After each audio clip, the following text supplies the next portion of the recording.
Hey guys, we are going to start a new course called Digital Signal Processing, which has wide range of applications, which includes audio signal processing, digital image processing, compression techniques, and many more. In this course, we will try to build basics of digital signal processing. Let's get into our first lecture.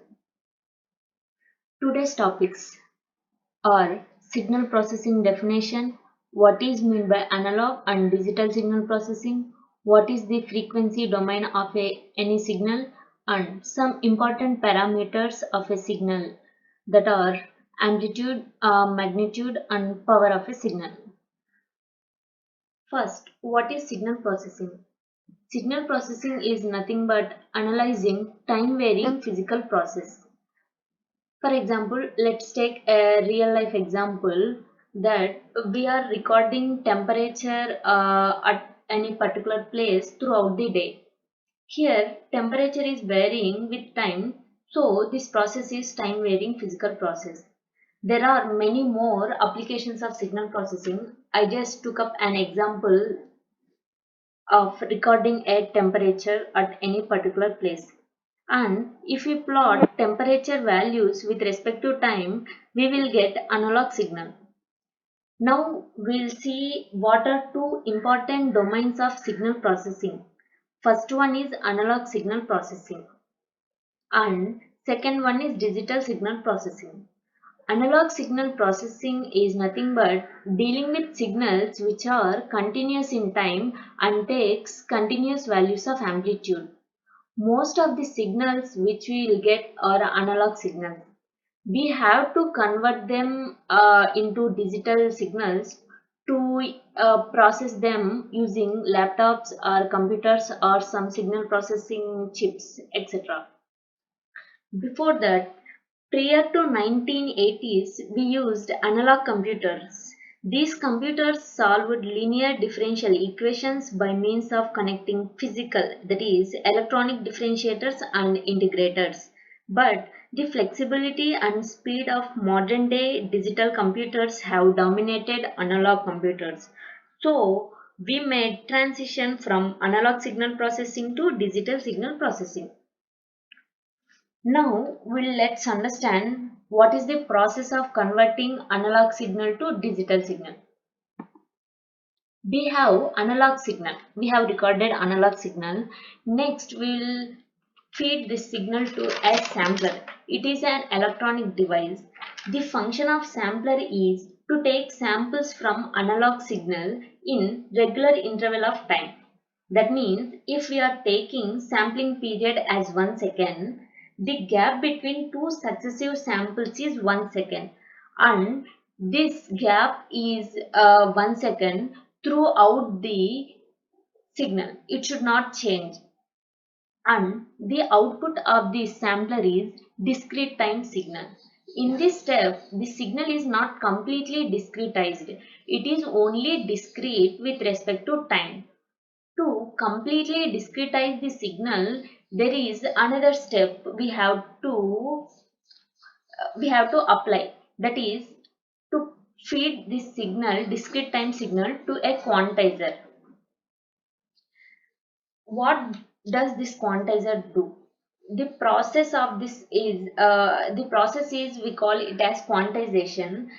Quantization is nothing but it will convert the magnitude value of the signal into an integer value. That means it will quantize the values of magnitude, and the output of the signal is discretized signal, because in time domain and in amplitude wise both it was discretized. So now we can say that our signal is discretized. And last and important step is coding. We have to convert our signal into zeros and ones format, because our computers only understand zeros and ones. We have some standard methods of coding. Using them, we will convert our signal into zeros and ones format, and hence our signal was ready, that is digital signal. The complete process is called SQC, that is sampling, quantization and coding. Now We'll take up a sinusoidal signal x of t equals to sine of 2 pi f into t. Here f is the frequency of the sinusoidal signal.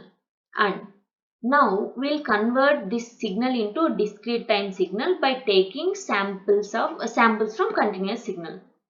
Here from this snapshot we'll see that we have the sinusoidal signal. The x of n signal was obtained by taking samples at a regular interval of time. Here we have to note one thing, that here n no more represents the time. It is just an index for discrete time. If you want to know at what time any particular sample was recorded, here we are showing that x of 7. If you want to know at what time this x of 7 was recorded, you just simply multiply this sample number, that is 7 into ts, sampling period. Then you will get the time. So it is logically reasonable. We can replace now t with nts to get x of n from x of t. Here n can take only integer values. Now we'll understand what is the frequency domain. We'll always see the signal in time domain, but there is one more domain called frequency domain.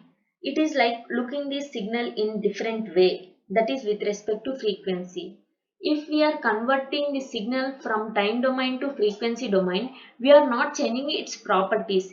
It is like we are analyzing the signal, or we can say that what are the frequencies present in a particular signal and what are its amplitude. We'll take one example. We have one signal x1 of n equals to sine 2 pi f naught into nts.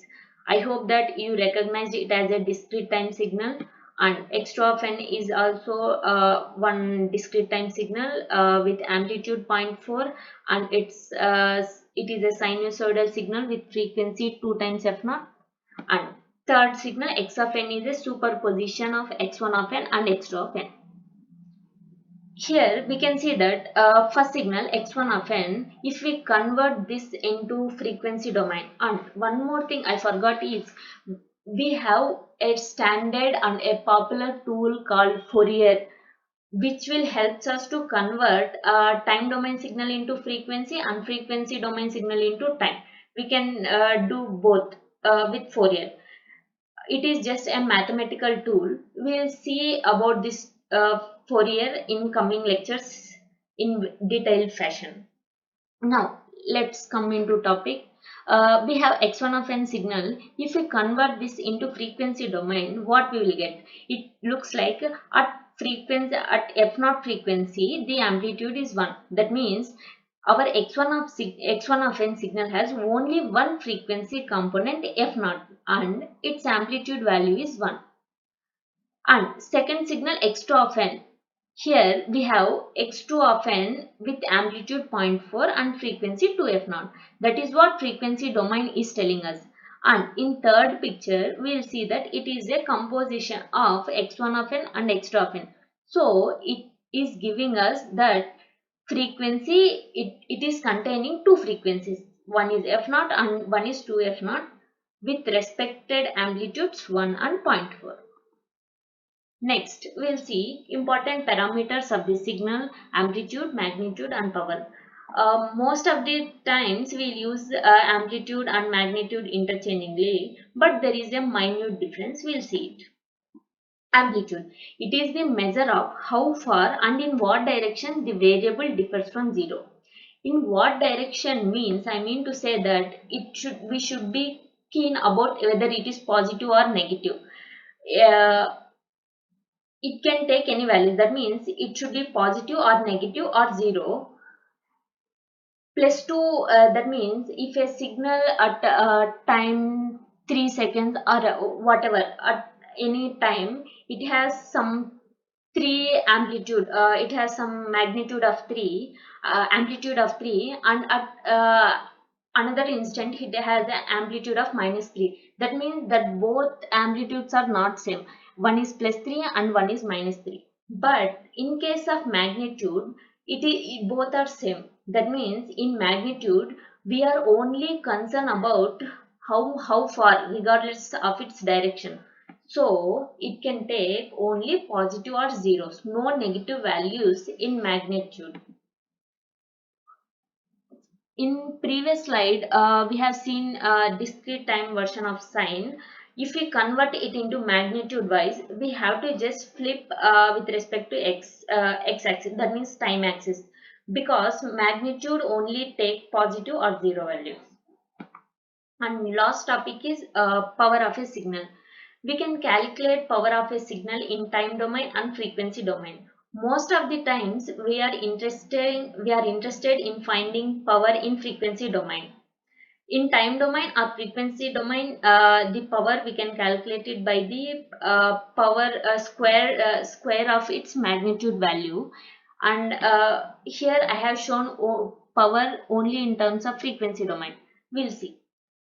We have already seen this frequency representation. At f naught frequency, its amplitude is 1. At 2 f naught frequency, its amplitude is 0.4. If we see this graph with respect to frequency and power, at f naught, its power is 1 square, that is nothing but 1. At 2 f naught frequency, its power is 0.4 whole square, that is nothing but 0.16. Why we are taking square means, not always the signals are real. It can take the form a plus jb. So if we take the square, then we can neglect imaginary parts. Thank you guys. See you in the next lecture.